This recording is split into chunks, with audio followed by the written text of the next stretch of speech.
Good evening, everyone, and welcome. My name is Paul O'Neill, and on behalf of Kingston's Buried Treasures, I'd like to welcome everyone to this month's presentation in our series.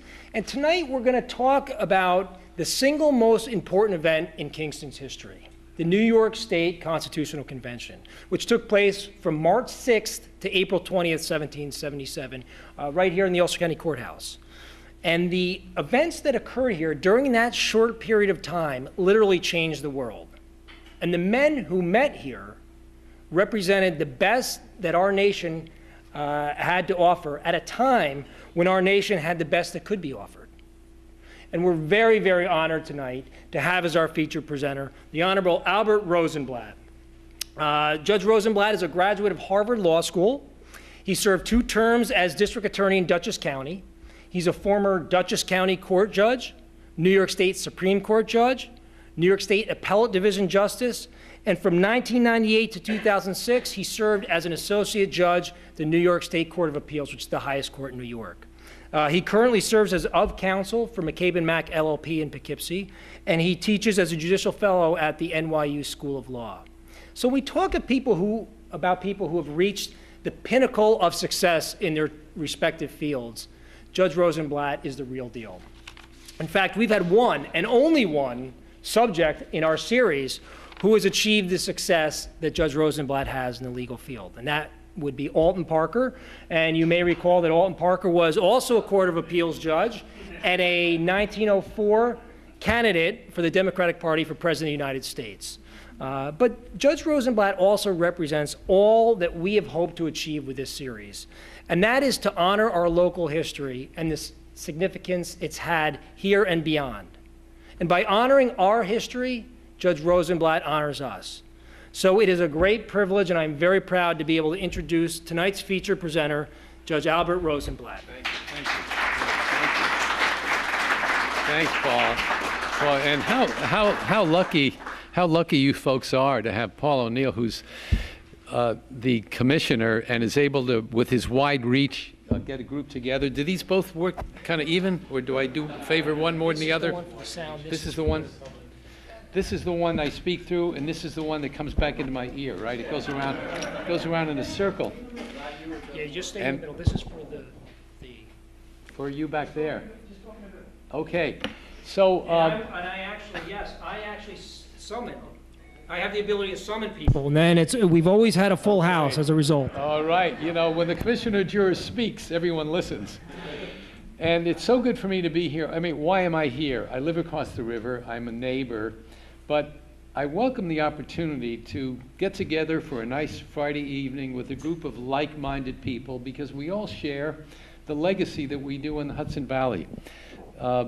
We were born in Kingston, and when I say we, I mean the corporate we, in the sense that we may have come from different ethnicities and different backgrounds, and maybe we came from Scotland, Ireland, Germany, Austria, Spain, wherever, but we do share a legacy and a heritage of being New Yorkers. And that heritage began. You know, when you're speaking about heretics, we did become somewhat heretical in 1776, but we have more or less made the peace with George III, and we're fine. That heritage goes back to our date of birth, you might say, which was the creation of the Constitution in 1777.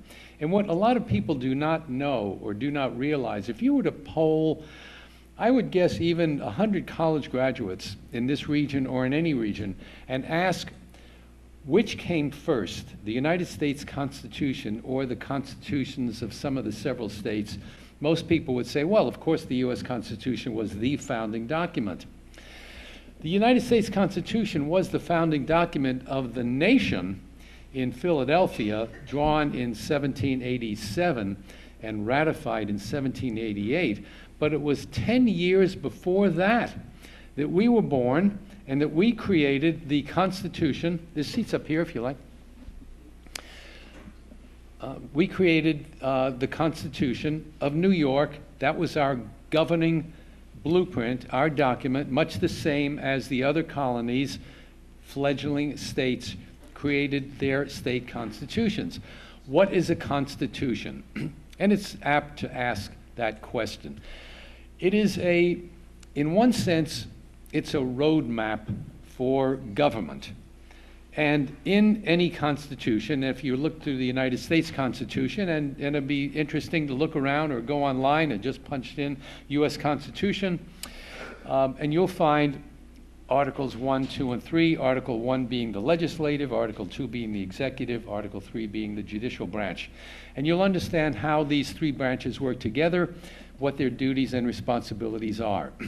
It's possible to govern a state or a nation without a constitution by a series of statutes and enactments and common law. England, our parent, has no written constitution. They do not have anything like the document that we created in 1787 nationally or in 1777 here in Kingston. And yet they flourish, they do well, and we took our common law from England. So it's apt to ask what a constitution is, and we'll get into that a little bit later as we expand on how and what the Constitution is and how it came to be. But it's so good to be among you folks here because unlike in a class where students are obliged to attend, you're here because you want to be here, and I'm here because I want to be here. The only reason that Julie and I are here and took a nice ride across the river is because we like being among kindred folks who appreciate what our background is. And so we know something about really who we are. We know about our families, but the larger family, in the sense the corporate family of what we are as New Yorkers, is a tale that we love to tell. And we particularly love to tell it here in Kingston because Kingston was the location in which we, in a sense, were born. So let's go to some of the slides, and we could look at that. I'm going to put this on now. Has anyone ever had cataract surgery? Any of you? No? Okay. Well, I just had it recently, so I've got these glasses that help me read a little bit. I can see out there pretty well, but now I use these. This first document here was printed in Fishkill, because as some of you may have known, we declared our independence from England in 1776, on July 4, 1776, and over the ensuing months, we began to create the documents by which each of the colonies, which is to say each of the new states, began to govern themselves. And the document was printed, although formalized and approved here, it was printed in Fishkill, and that document and the attending drafts that go with it is at the state library. So we have these documents now, and if you're ever in Albany and want to go up there, some of these documents are still around. Indeed, in reading the book by Lincoln, who wrote 5 volumes on state constitutions, if you ever want to go deeper into this, read Lincoln. Charles Z. Lincoln, if you want to penetrate and drill down further, that goes way beyond what we're going to do here tonight. But I consulted Lincoln in order to sharpen up on some of the more arcane points. And he makes known that some of the original drafts with the interlineations and the margins are in Albany. Where did this happen? When we broke free from England in 1776, the war started. The British took over New York, and we recognized that while we're breaking away from England, we have to have a blueprint for our government. And in doing so, we began it in New York, we began writing it, and the British chased us up the Hudson from New York to White Plains, to Poughkeepsie, to Kingston, and here's where we actually wrote. When I say we, it sounds a little swell-headed that we wrote it. We know that that John Jay and Gouverneur Morrison and Robert Livingstone wrote it, but I speak of the corporate we.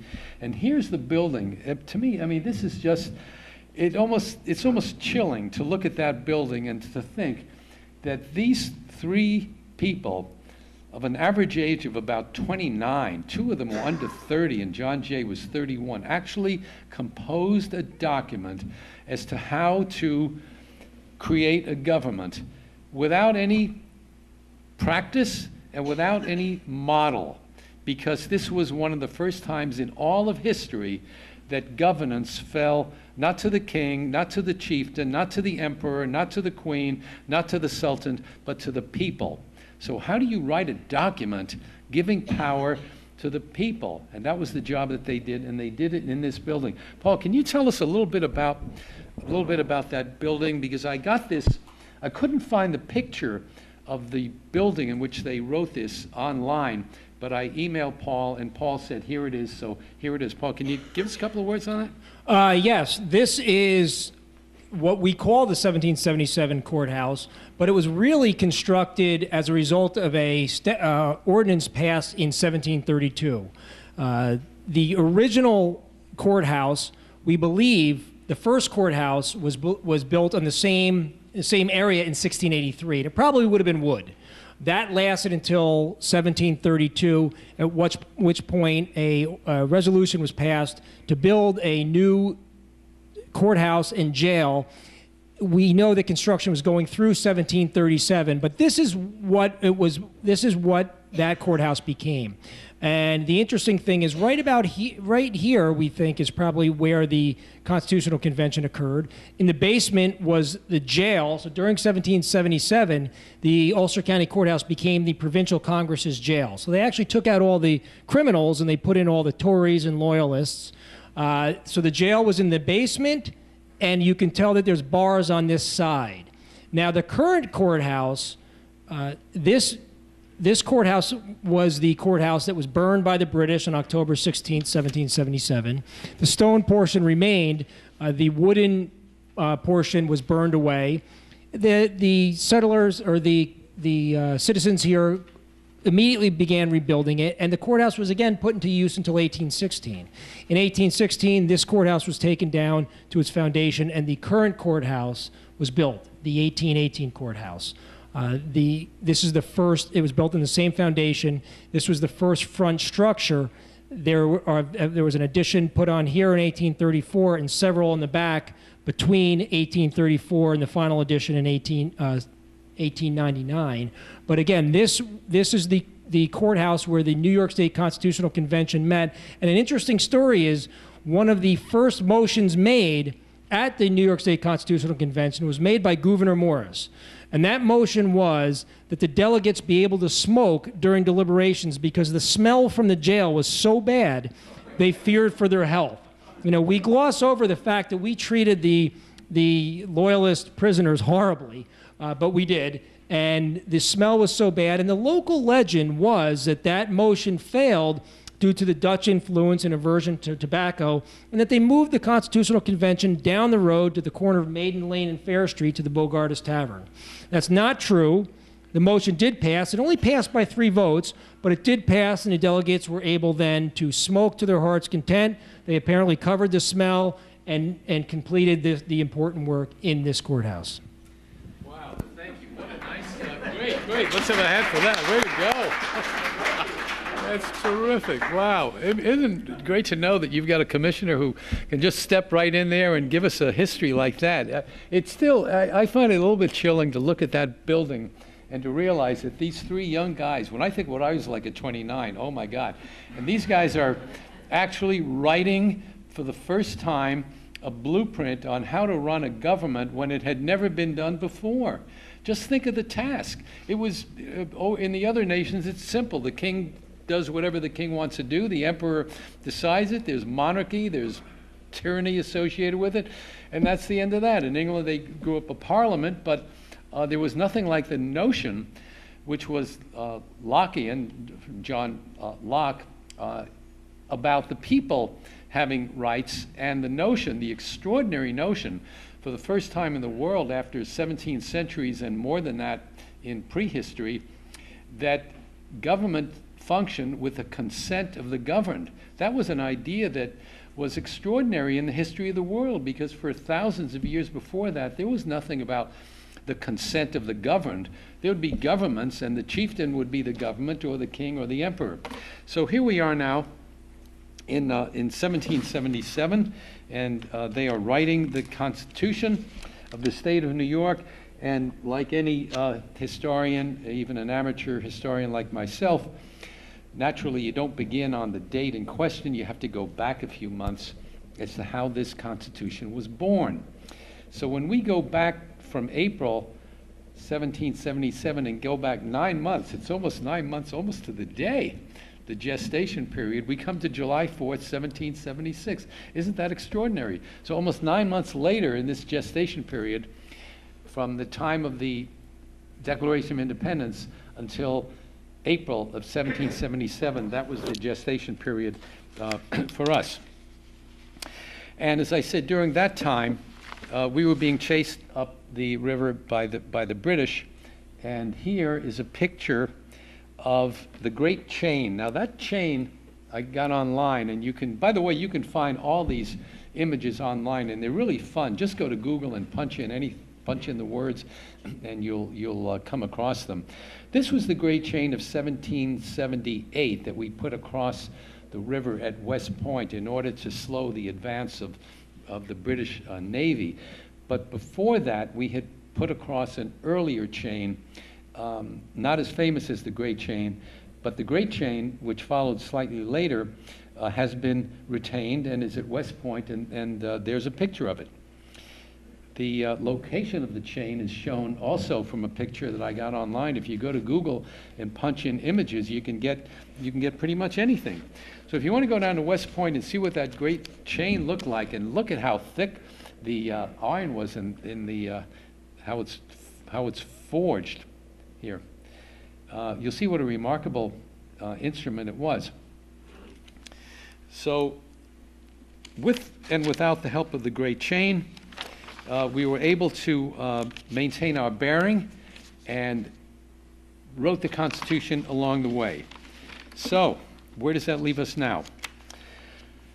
We have to go back, in order to appreciate the fullness of the Constitution of 1777, we have to go back to our earlier origins, not under the British, but to when and where we were born, not as New Yorkers, but where we were born in our antecedent life. We tend to think of ourselves as English, and we really are. Our common law is English, our language is English, and language is so important in terms of our culture. We speak English, and therefore we're in a sense English.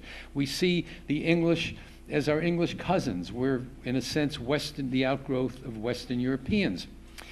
Our language is English, our customs and our culture in many ways is English, and by that, of course, I include the British Isles of Ireland and Scotland as well.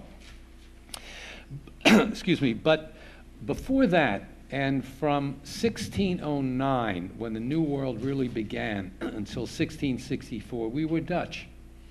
And the Dutch left us with a fascinating legacy that remains here in Kingston and to some degree in Poughkeepsie, more so than pretty much anywhere else in the state.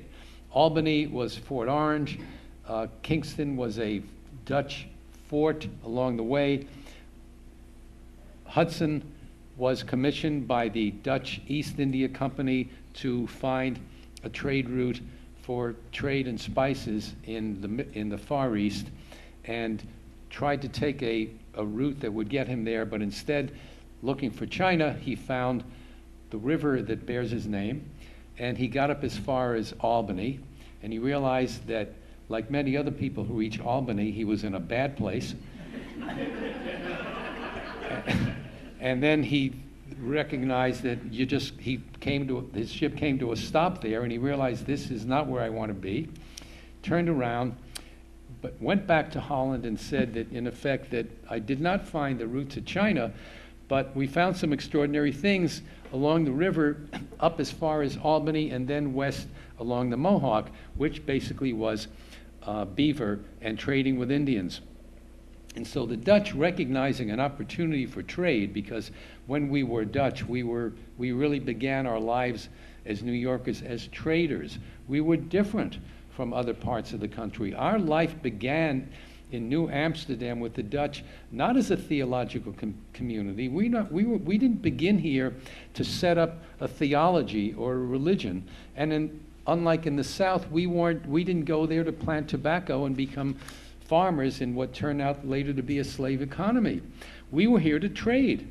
And that conception that we began as traders was revealed in a wonderful book by Russell Shorto called The Island at the Center of the World. Paul, I'm sure you know it well.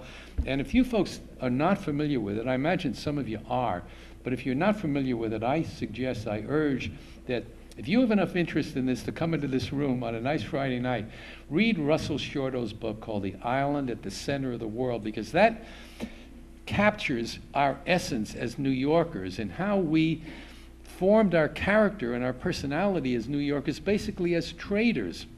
And that same personality gave rise to an attitude of tolerance, an attitude of non-conquest, an attitude of accommodation with the Indians, and an attitude of freedom of conscience, which we have carried with us more or less to this day, and is one of the primary manifestations of the Constitution of 1777.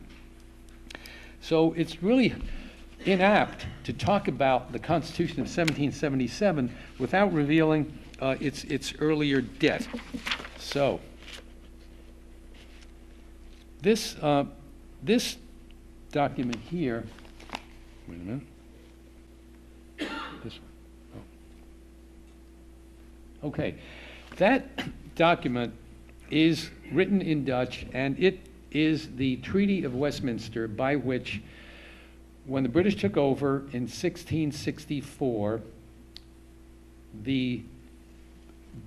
we became, in essence, British, and we were a British colony for a century until we revolted and became a state in 1776. The Treaty of Westminster in 1674 marked an agreement between the Netherlands and the British, giving over New Netherland to the British, and it became New York. So that's an important piece of history that we should recognize. So here I thought I would just review some of these dates with you, and we can look at them and see what they represent. Can I have that for a second, Paul? So this is a little bit of dating, and I'm doing this so that you get the big picture of what these dates are all about. We were under the Dutch rule from the 1620s until the 1660s.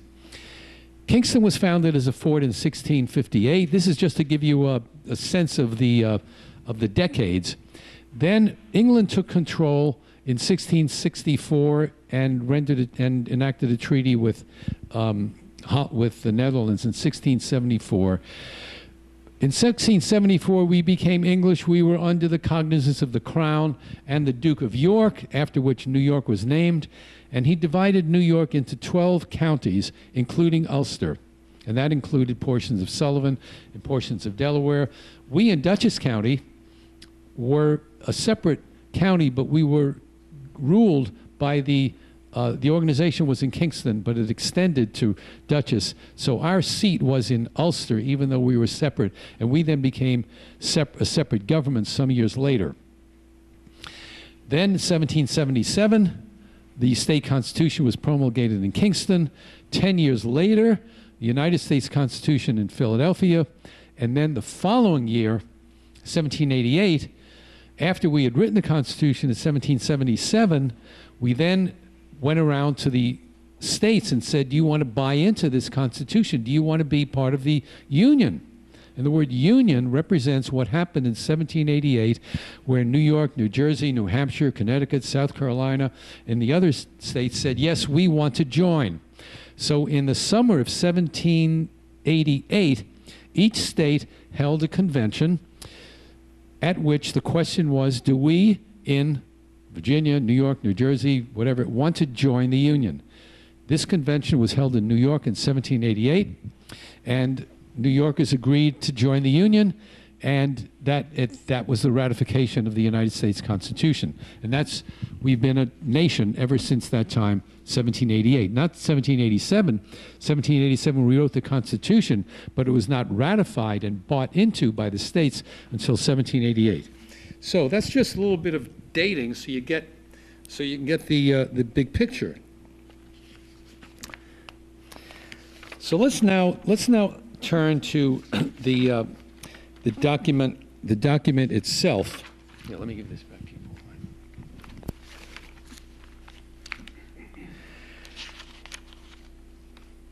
And look at some interesting provisions that I think reflect a little bit of what we're all about as New Yorkers and how we may have been a little different than, in some degree, than the other states. And one of the extraordinary things I found in looking at this document in 1777 was that of the original 13 state constitutions, all of them, except New York and Virginia, required that only Protestants could hold office. Now, it should not be shocking because we were, at that time, less diverse than we are now. We were largely Protestant, not entirely. There were other religious groups around. But it would come as no great surprise, because we were predominantly Protestant, that the state constitution said, well, we're Protestant, we want only Protestant office holders. We did not say that in New York, and I think the reason we did not say that in New York, because our culture had grown up under the Dutch, who gave us a sense of accommodation and a sense of diversity that was lacking in most other states. This goes back to the original implantation of the Dutch on New York or New Amsterdam soil, in which one of the early documents that the Dutch brought with them when they set foot in the New World was when one of the first governors before Peter Stuyvesant set foot in New Netherland in the 1620s. The Dutch government gave him a set of instructions. And we have these instructions. They exist. You can go online, you can read them. And the instructions were, of course, how to proceed in the New World, because they were all employees of the Dutch West India Company. But the interesting features of that document, to me now, are far more important than how to run that government and how to proceed as employees of the Dutch West India Company. The provisions that strike me particularly, and I hope you, was that they told Verhulst, one, don't try to conquer the Indians. We're not conquerors. We're here to trade with them. Two, treat them fairly and treat them as business people when you do your dealings with them. Three, you must accord people freedom of conscience. Now, that's not the same as freedom of religion that we have in the First Amendment, and it would be an exaggeration to say that the Dutch, even though they were 50 years ahead of everyone else, allowed the open practice of religion on New Netherlands soil. They did not. But in other locations, people were being killed just because of what they believed. And the Dutch did not want that. They wanted freedom of conscience or freedom of belief. And they went so far as to say, look, if you want to worship differently, we're all Dutch Reformed, and that's the official religion. But if you want to worship differently, if you're a Lutheran, and you do so privately, we're going to look the other way. And today that strikes us as almost bizarre, because now religions are practiced openly and under constitutional guarantee. But at the time it was quite revolutionary, and the Dutch were years ahead. And as a result of it, there were religions that could function quietly, Lutherans, Quakers. When Stuyvesant became governor later, he made that rather more difficult and got into some scrapes with Lutherans and with Quakers and Jews. But the official position of the Dutch government was to rebuke him from time to time when he tried to curtail some of these freedoms. So here's so that when we get to 1777, we're going to now look at a very interesting provision in the first Constitution, which says, no need to read it all, but just the big print, which says, the free exercise and enjoyment of religious profession and worship without discrimination or preference. Now, this is now 100 years later, after the Dutch, shall forever hereafter be allowed within this state to all mankind. My goodness, can you imagine more majestic words? They built on the language that the Dutch imposed on Verhulst in the 1620s. So now we're 150 years later, 1777, and look at this remarkable language that John Jay and Robert Livingstone and Gouverneur Morris wrote into our first Constitution. They speak about religious conscience now and forever. That was not true of every state. Now we'll go to, they were so keen on the idea that today we separate church and state because we do not want the church, religions mixing into government, and we don't want government mixing into houses of worship. So we have a separation of church and state, and we have thrived on that as a nation. I think that's one of the ways in which we have prevented religious strife and violence. So they were so keen on the idea that there be a separation of church and state that they wrote this provision. We have picture 8? Yeah. Okay.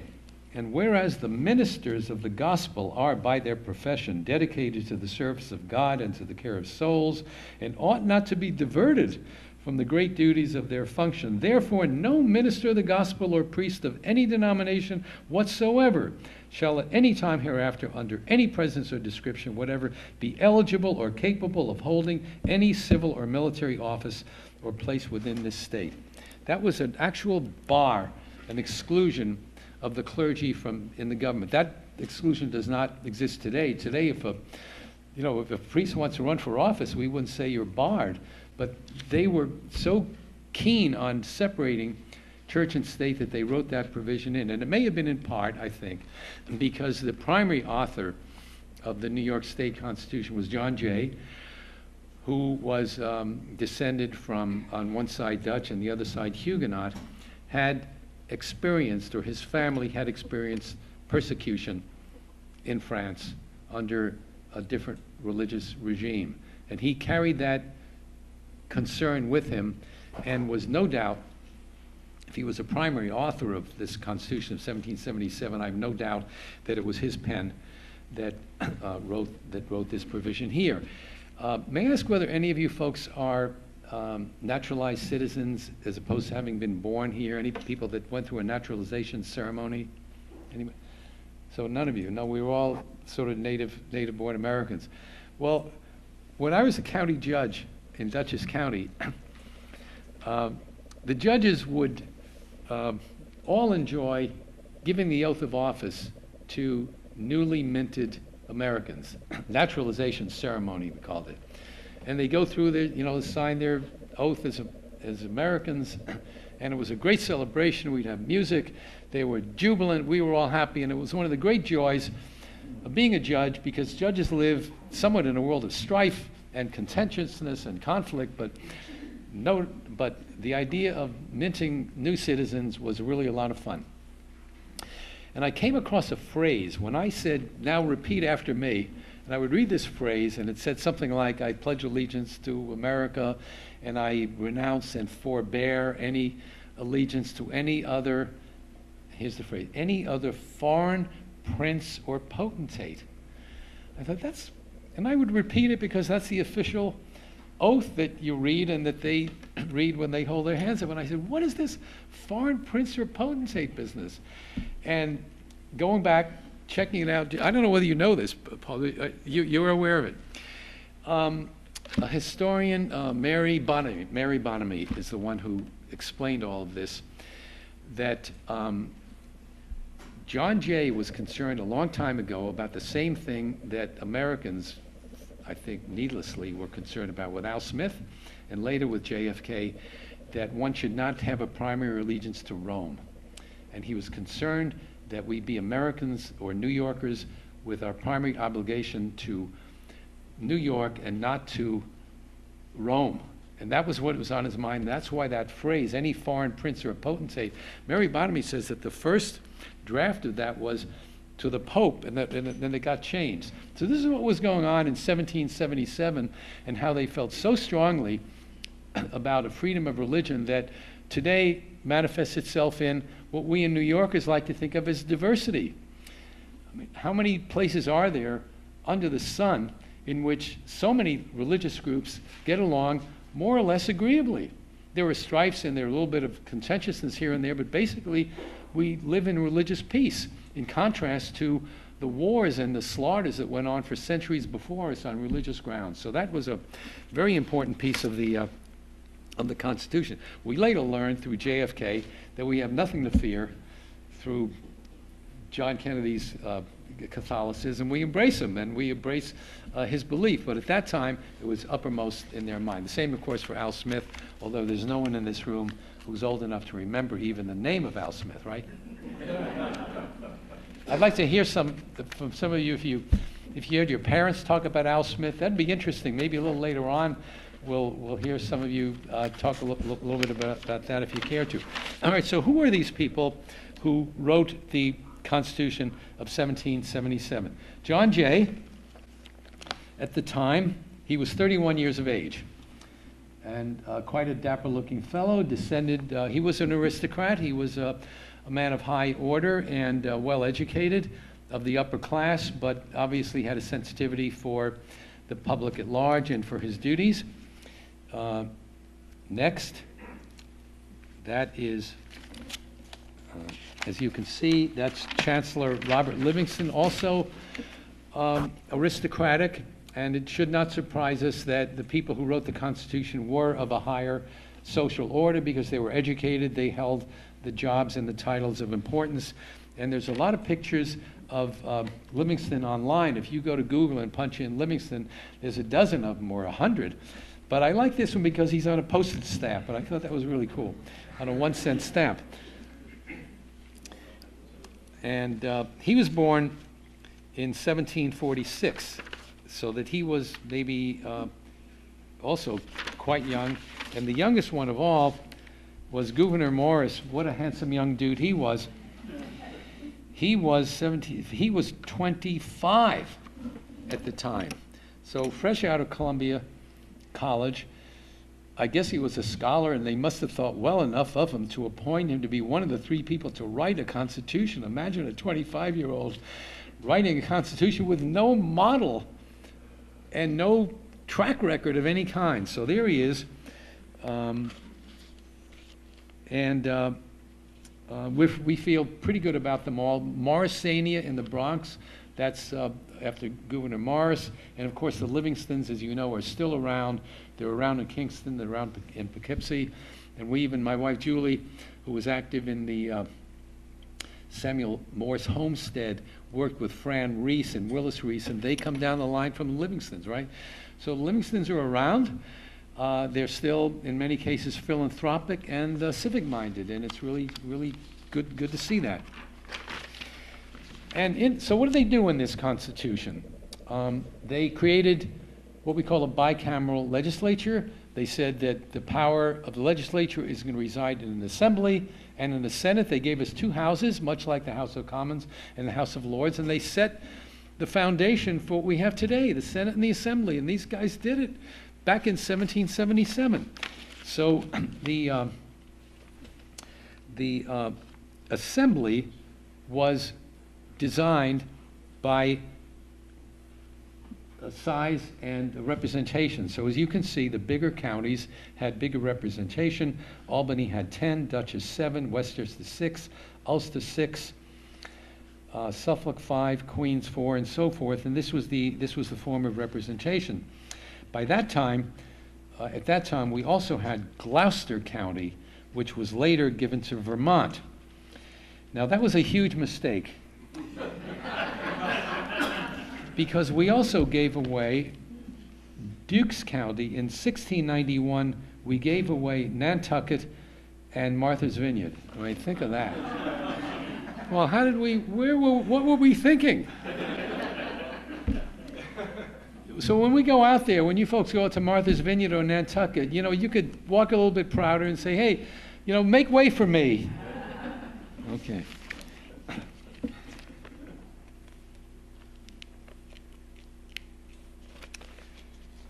And what else do we find in this Constitution of interest? Let's look at Article 37.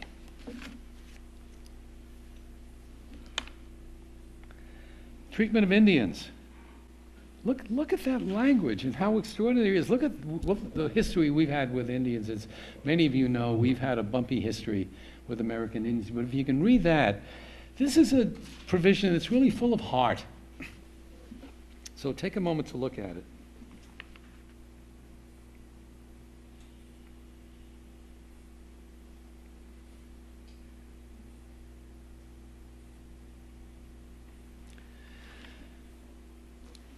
Well, they talk of peace, they talk of amity, which brings us back to the business about Manhattan Island and $24 that we bought Manhattan Island for $24. The scholars will tell us, unlike what we learned in junior high school, that this was not an instance in which our Dutch forebears went over to the Indians and said, here's 24 bucks, now give us Manhattan. That was not quite what was going on. The scholars tell us that the Indians did not have a conception of land ownership that we did. It was inconceivable to them that anyone could actually own land, just as it would be inconceivable to us that we would own, a piece of the sky, if you think of it that way. And the scholars will tell us that this was a treaty in which we were allowed ingress and egress on that land. It was exchanged. There was an exchange of gifts. Maybe the gifts came to $24. They shook hands. They probably smoked a peace pipe. And it was really an understanding with one another that we're allowed to enter on that land. We look after them. They look after us. The $27 business, or 24, whatever it is, sort of grew up into what was a fairy tale. That transaction also was recorded in a letter. It's called the Chakan Letter. That letter exists. When I think the original may have been brought over 3 or 4 years ago, when at the Dutch, at one of the Dutch anniversaries, and we have copies of it. And you can read the Chakan Letter in which the writer goes back to the Netherlands and talks about the acquisition of Manhattan. And I think the scholars would say what he meant by acquisition of Manhattan, he probably meant something like tenancy rights, or the rights where we could be there. So let's look at where we've been since that time. The Constitution of 1777 did not contain the same Bill of Rights that we had promulgated 10 years later. We were still in a state of flux, and there were certain rights enacted, engrafted into the 1777 Constitution, among them freedom of religion, which you've seen, and the right to vote, and how to run a government. After the United States Constitution was enacted in 1787, we then in New York, in our Constitution of 1821, we amended the Constitution of 1777, and we engrafted on what we recognize today as the Bill of Rights. First Amendment, freedom of speech. Fourth Amendment, freedom of search and seizure. Fifth Amendment, due process, double jeopardy. Sixth Amendment, right to speedy trial. Eighth Amendment, cruel and unusual punishment, and so forth. But we in New York, in 1787, we were the first entity to use the phrase due process of law. The notion of due process goes back to Magna Carta, 800 years. And in 1215, the royalty, the barons, sat down with the King of England, King John, and they extracted from him an understanding that he should not see himself as being above the law. That has resonated with us off and on for 800 years, because the language in that says that no English person can be arrested, seized, stripped of life, liberty, without the law of the land. And that phrase, the law of the land, was over the centuries morphed into the phrase due process of law. So that in the United States today, when we speak of our constitutional rights, primary among them is that the government shall not deprive any person of life, liberty, or property without due process of law, which means essentially fairness, that it should not and cannot be done arbitrarily. That phrase found its first expression in a New York statute in 1787. So we can feel pretty good about our legacy.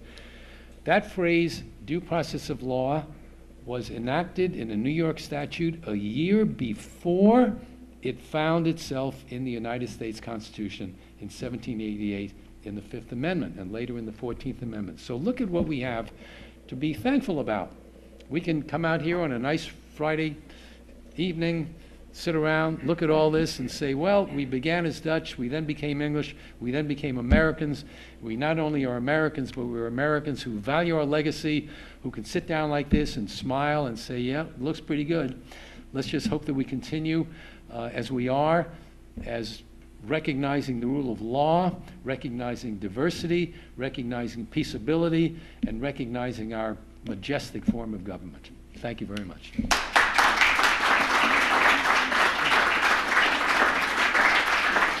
Judge, thank you so much. And I will tell you, you will not get for the opportunity for the rest of your life to have a Court of Appeals judge come here and talk to you about these things. You're going to have a case. You're going to have to lose it in the Supreme Court. You're going to have to go to the appellate division, lose it again. You're going to have to bring it to the Court of Appeals. So, Judge, thank you so much. And I have to say that Judge Rosenblatt was such an absolute pleasure, one of the nicest people I think I've ever met. And I have to say I was a little intimidated. I haven't, usually if I run into a Court of Appeals judge, he's going to be yelling at me for something. So, Judge, thank you so much. And do we have any questions for the judge? Hey, I would like you to come up here and help answer them. Oh, all right. Yeah, howdy. I agree with these three guys were really brilliant. I'm a little confused. It was a convention, and the conventioners chose those three? Yes, the convention appointed them. So they wrote it in a room with the other conventioners? Well, the convention itself is responsible for it, but they appointed a committee. Obviously, if you got a large convention, you only need three or four people. So the three-man committee that hold it, off and wrote it separately? Yeah. We don't know exactly who wrote what. Where did they get their verbiage from? Where did they get their verbiage? They were making it up. Was it they made up a lot. There were several other constitutions before it. We were about the seventh or so. So there had been New Hampshire wrote the first constitution. I think they wrote it before the Declaration of Independence. And there were several others. I've got the list here. And if you go online, just punch in Google early state constitutions, you'll see some language. But I don't want to sound too cocky about it. But the New York Constitution was special. We probably got a lot of language because the thinking in the colonies was similar. These men were talking to one another. They were all men. The women came later, of course. And they had notions that were Lockean, and they also had a history of English common law. But when Professor John Kaminsky was here about 3 years ago, he knows more about this period probably than anyone else on this planet. So I spoke to him not long ago and asked him, John, is it fair to say, because I think I read it somewhere in one of your writings, that the United States Constitution borrowed a lot of its structure and balance from New York's Constitution? John said, that's right. They borrowed the language from New York because when Pennsylvania drew its Constitution, they gave almost no power to the executive because they were so leery of executive power. We just got out from under George III. So they gave the governor very little power and too much to the people, and it got a little bit disordered. But John Kaminsky says that the New York Constitution and the balance between the legislature and the governor was, as John Kaminsky says, like Goldilocks. It was just right. And it is interesting that I believe that New York was the second to the last Constitution, but by and large, these people were writing this for the first time. And the judge can tell you that in courts of law, we deal with precedent. Sometimes things have to be repeated the same way, and you sometimes say, somebody once wrote that for the first time. But the fact that they did this at the age they did, with the foresight they did, and one of the things that was really amazing is there was the convention. These three people were the main people who were involved, but particularly Robert Livingstone and Gouverneur Morris, they pushed through the convention. I don't know if you've been around and tried to come to a consensus with a large number of people. It's not easy. And as important as what they brought up and what they argued was what they prevented through procedure from coming up to being argued.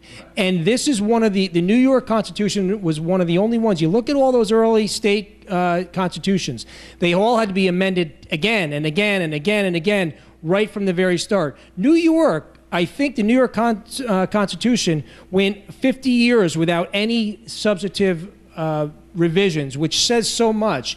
And I think that when you talk to people, they say the United States Constitution is based primarily on the New York State Constitution and the Massachusetts Constitution, which was written primarily by John Adams. And I think that they're just giving John Adams a little bit of, it was New York, so it really was an amazing event. But we like John Adams. Remember that television series played by Paul? What's his name? Giamatti. Wasn't that wonderful? Wasn't he a great Adams? How you'd see John Adams not as an aristocrat, but like as a farmer, and he's, he goes into a pile of manure and he picks it up and he says, "Son, this is what it's all about." Isn't that great? Yeah. It really was the workhorse of the founding fathers, and it's nice to see him getting some credit finally. Yeah, we like John Adams.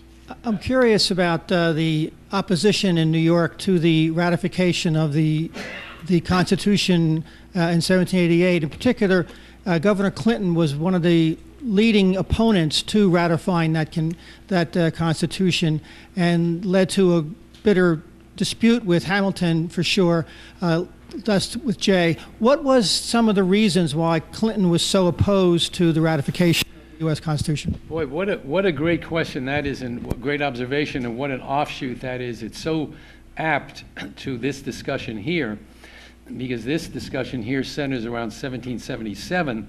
Then we became a nation, so-called, in 1788. And when New York convened to ask itself, do we want to join the Union, the sentiment in New York at that time was radically no. We did not want to join the Union. We were about the most powerful state, New York and Virginia. We thought our power would be diluted. We thought we would lose our financial power by virtue of the port of New York, where we collected taxes. We thought we would lose that in interstate commerce. But one reason that shines out is that the Constitution, as drafted in Philadelphia, contained no Bill of Rights.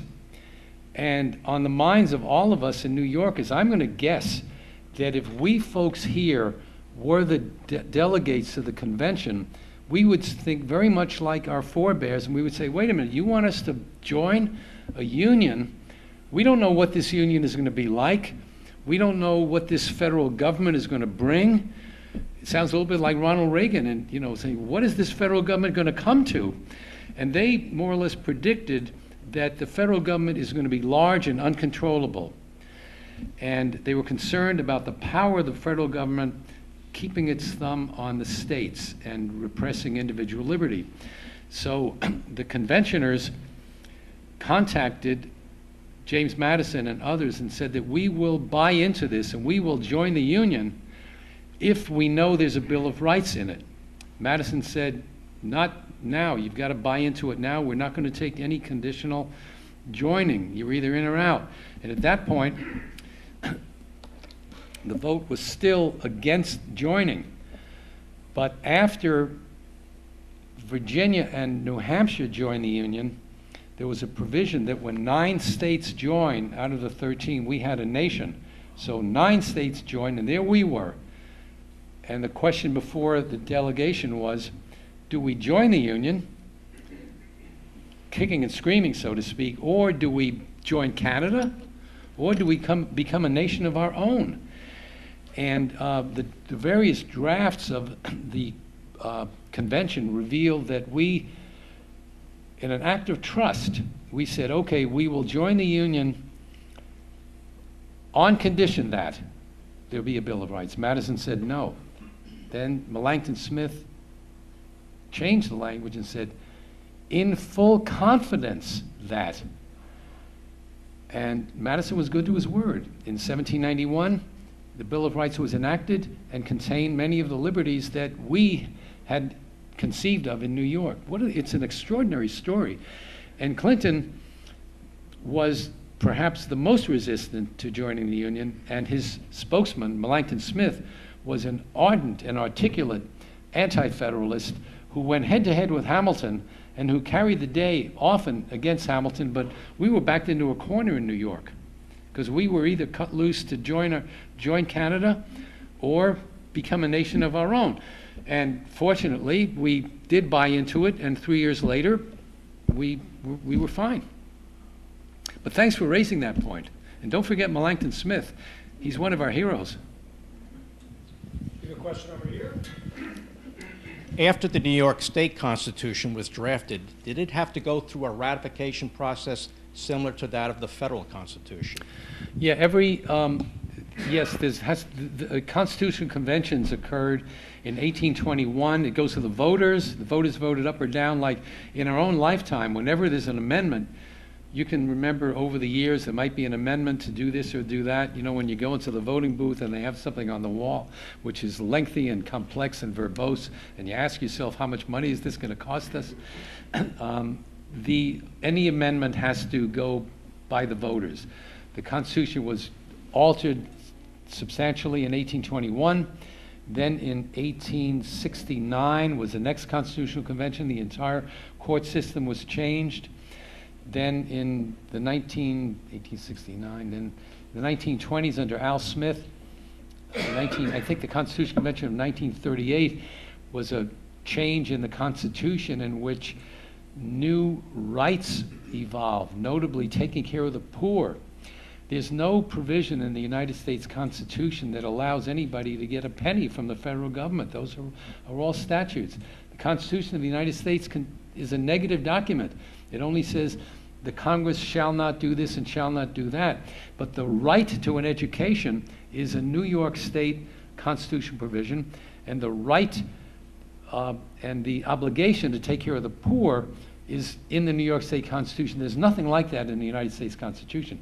So short answer is yes, all constitutional amendments and provisions have to be ratified by the voters. Judge, I think the question had to do with whether that original document was ratified by voters. I would. The question was, so that everybody upstairs hears, was the question is whether the Constitution of 1777 had to follow a formal ratification process, or whether simply approval by the Constitutional Convention was acceptable to form the New York State government. Does anybody know the answer to that question? I think they were sort of flying on the seat of their pants somewhat. I'm going to guess maybe not.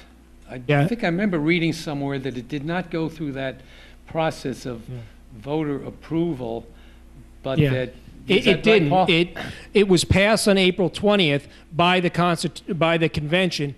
By doing that, it became, in fact, the Constitution of New York State. It was read 2 days later on the front steps facing Wall Street, and there was an issue because the Constitutional Convention really was the provincial Congress. They eventually molded into, by coming here and doing this, the Constitutional Convention. But the provincial Congress hadn't been elected in some time. When they were in New York City, that was an elected group. After that, they kind of just stayed beyond what ordinarily would have been their term. So there was some discussion of, is this group actually an elected group representing the citizens of New York State? And two, do they have the power to do this? But you know what? They did it. We're glad they did it, and we're glad they did it here. Good point. Thanks for raising that.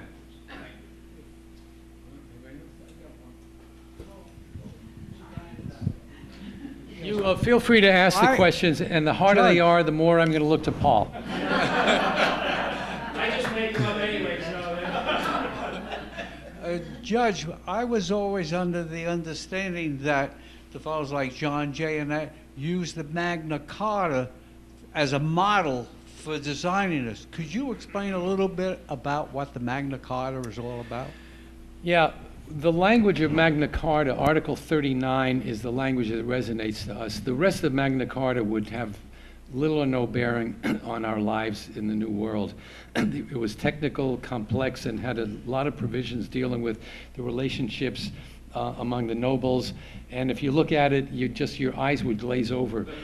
When we speak of Magna Carta as our legacy, we think of Article 39, the majestic language that no person shall be, I mean, I guess we can probably find it here if anybody's got a quick computer, but it says something to the effect that the barons, who were the only people who could stand up to the king, extracted from him because they felt oppressed and they felt that he was acting too tyrannical, a provision that no Englishman can be, that property be taken away or put in jail or harmed in any way without absent the law of the land, which is another way of saying that the king would no longer consider himself the agent of God, all-powerful, able to do anything, because at that time, in 1215, when Magna Carta was written, most of the world believed that the kings were agents of God, that they were put here divinely,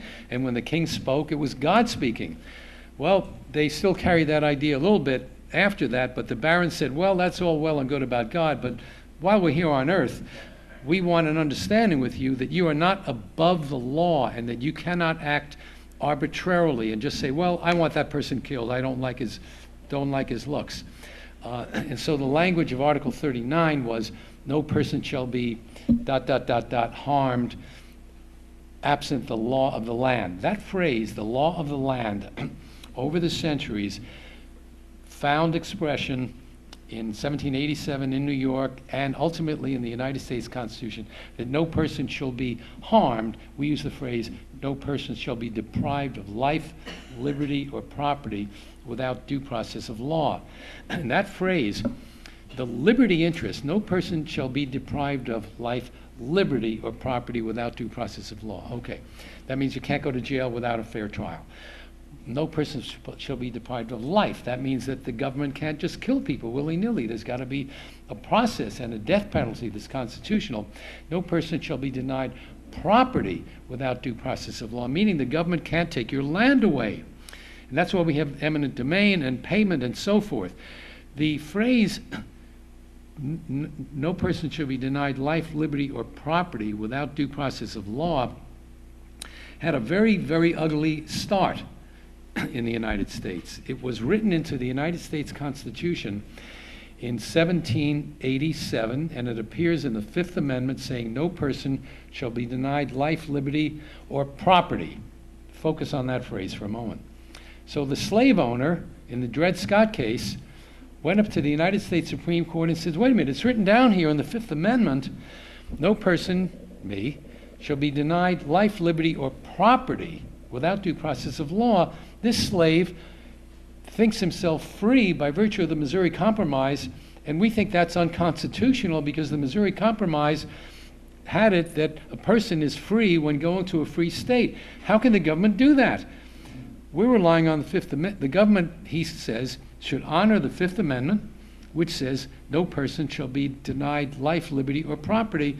And by giving his slave liberty, he's being denied property. So what a perverse use that is of the Fifth Amendment. That was the first time the Fifth Amendment was construed by the United States Supreme Court, and it is one of the ugliest constructions we've ever encountered. Extraordinary.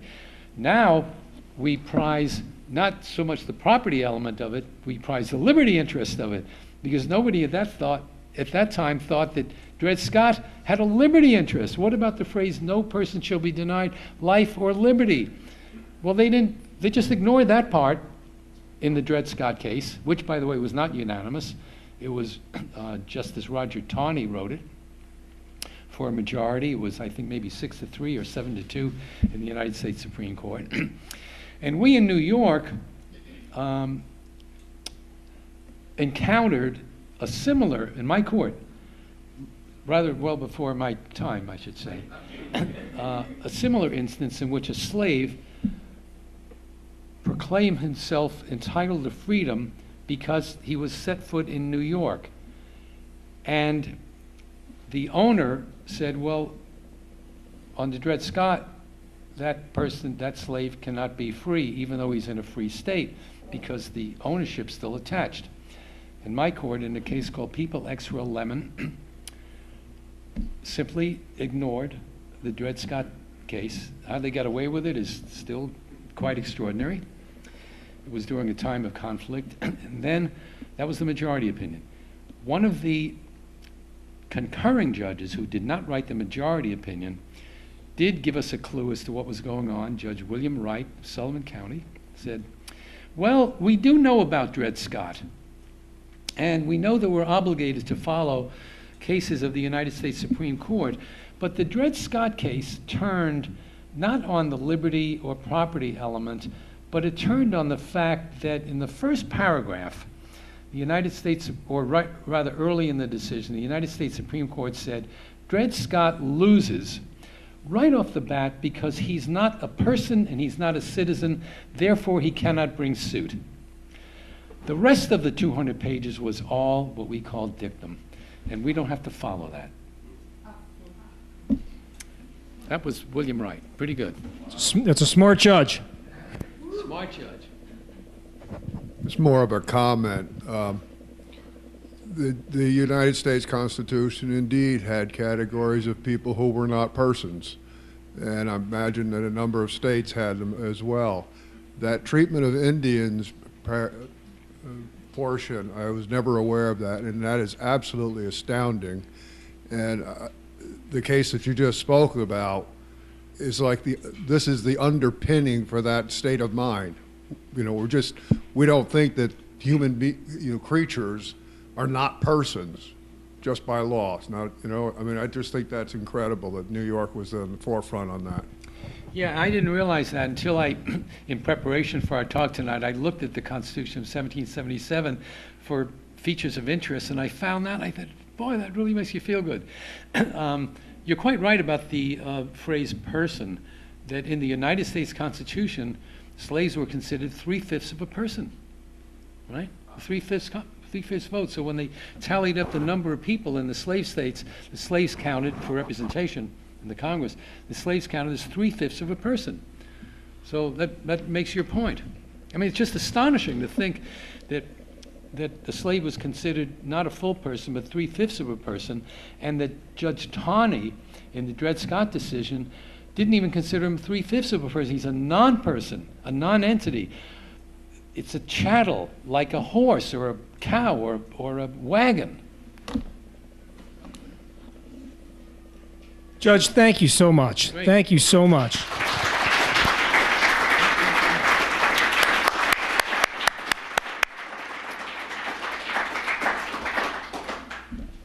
NYU Law School is one of the top law schools in the United States. Do you know how much you would pay to hear this? Provided you got in. You know, I actually I applied to Harvard Law School, and I'm still waiting to hear back from them. And if I hear, I'm going back. Well, again, Judge, thank you so much. That was absolutely wonderful. We thank you for coming here. We thank you for sharing. We thank you for all that you do.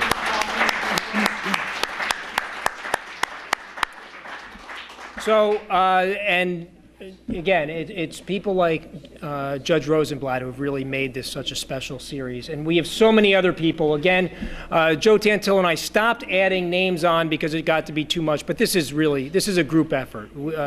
And we really appreciate all the people who make this possible. So we do want to take the opportunity to thank all of them, and particularly all of our presenters, and tonight, Judge Rosenblatt. As I said last time, due to the holiday schedule, we are not going to be having a presentation in December. And in January, we are going to have what will be the last presentation in this series, Lost Roundout, the Story of Urban Removal. And that is a wonderful film about the destruction of Roundout, of a lot of the buildings down on the Strand. But it's also about a rebirth. Lynn Woods and Stephen Blauweiss have done a wonderful job, so they're going to actually show the film.